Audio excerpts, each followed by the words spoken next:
So in college, I was a government major, which means I had to write a lot of papers. Now, when a normal student writes a paper, they might spread the work out a little like this. So, you get started maybe a little slowly, but you get enough done in the first week that with some heavier days later on, everything gets done and things stay civil. And I would want to do that like that. That would be the plan. I would have it all ready to go, but then actually the paper would come along, and then I would kind of do this. And that would happen every single paper. But then came my 90-page senior thesis, a paper you're supposed to spend a year on. I knew for a paper like that, my normal workflow was not an option. It was way too big a project. So I planned things out, and I decided I kind of had to go something like this. This is how the year would go. So I'd start off light, and I'd bump it up in the middle months. And then at the end, I would kick it up into high gear. It's just like a little staircase. How hard could it be to just walk up the stairs? No big deal, right? But then, funniest thing happened. Those first few months, they came and went, and I couldn't quite do stuff. So we had an awesome new revised plan. But then those middle months actually went by, and I didn't really write words. And so we were here. And then 2 months turned into 1 month, which turned into 2 weeks. And one day I woke up with 3 days until the deadline, still not having written a word, and so I did the only thing I could. I wrote 90 pages over 72 hours, pulling not one but 2 all-nighters. Humans are not supposed to pull 2 all-nighters. Sprinted across campus, dove in slow motion, and got it in just at the deadline. I thought that was the end of everything. But a week later, I get a call. And it's the school. And they say, "Is this Tim Urban?" And I say, "Yeah." And they say, "We need to talk about your thesis." And I say, "Okay." And they say, "It's the best one we've ever seen."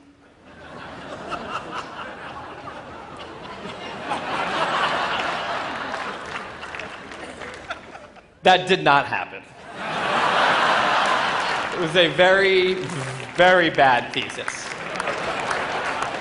I just wanted to enjoy that one moment when all of you thought, "This guy is amazing."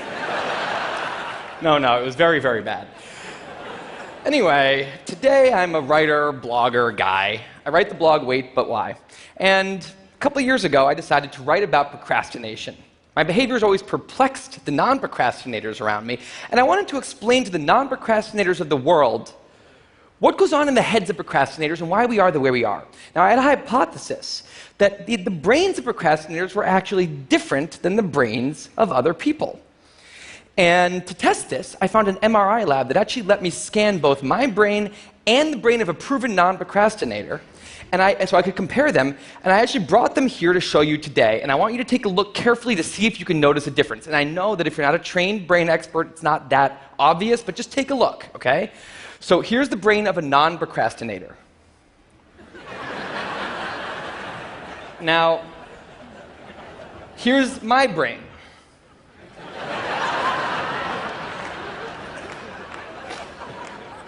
There is a difference.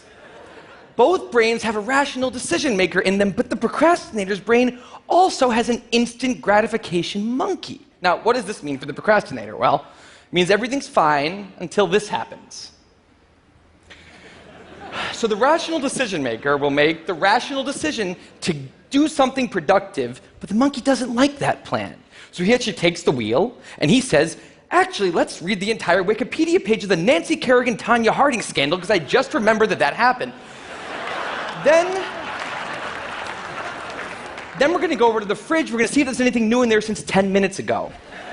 After that, we're going to go on a YouTube spiral that starts with videos of Richard Feynman talking about magnets and ends much, much later with us watching interviews with Justin Bieber's mom. All of that's going to take a while, so we're not going to really have room on the schedule for any work today. Sorry." Now, what is going on here? The instant gratification monkey does not seem like a guy you want behind the wheel. He lives entirely in the present moment. He has no memory of the past, no knowledge of the future, and he only cares about two things: easy and fun. Now, in the animal world, that works fine. If you're a dog and you spend your whole life doing nothing other than easy and fun things, you're a huge success. And to the monkey, humans are just another animal species he has to keep well slept, well fed, and propagating into the next generation, which in tribal times might have worked okay. But if you haven't noticed, now we're not in tribal times. We're in an advanced civilization, and the monkey does not know what that is, which is why we have another guy in our brain, the rational decision maker, who gives us the ability to do things no other animal can do. We can visualize the future. We can see the big picture. We can make long-term plans. And he wants to take all of that into account. And he wants to just have us do whatever makes sense to be doing right now. Now, sometimes it makes sense to be doing things that are easy and fun, like when you're having dinner or going to bed or enjoying well-earned leisure time. That's why there's an overlap. Sometimes they agree. But other times, it makes much more sense to be doing things that are harder and less pleasant for the sake of the big picture, and that's when we have a conflict. And for the procrastinator, that conflict tends to end a certain way every time, leaving him spending a lot of time in this orange zone, an easy and fun place that's entirely out of the make sense circle. I call it the dark playground. Now, the dark playground is a place that all of you procrastinators out there know very well. It's where leisure activities happen at times when leisure activities are not supposed to be happening. The fun you have in the dark playground isn't actually fun because it's completely unearned, and the air is filled with guilt, dread, anxiety, self-hatred, all those good procrastinator feelings. And the question is, in this situation, with the monkey behind the wheel, how does the procrastinator ever get himself over here to this blue zone? A less pleasant place, but where really important things happen.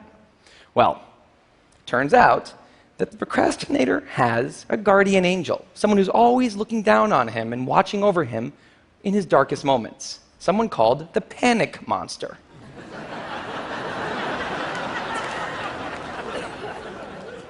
Now, the panic monster is dormant most of the time, but he suddenly wakes up anytime a deadline gets too close or there's danger of public embarrassment, a career disaster, or some other scary consequence. And importantly, he's the only thing that the monkey is terrified of. Now, he became very relevant in my life pretty recently because the people of TED reached out to me about 6 months ago and invited me to do a TED Talk.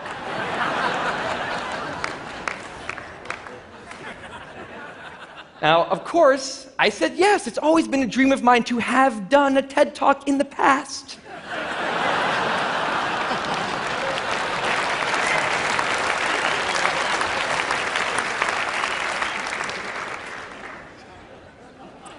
But in the middle of all this excitement, the rational decision maker seemed to have something else in his mind. He was saying, are we clear on what we just accepted? Do we get what's going to be now happening one day in the future? We need to sit down and work on this right now.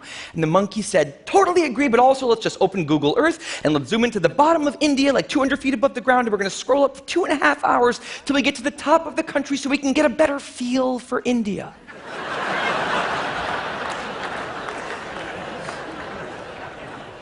So that's what we did that day. As 6 months turned into 4, and then 2, and then 1, the people of TED decided to release the speakers. And I opened up the website, and there was my face staring right back at me, and guess who woke up? So the panic monster starts losing his mind, and a few seconds later, the whole system's in mayhem.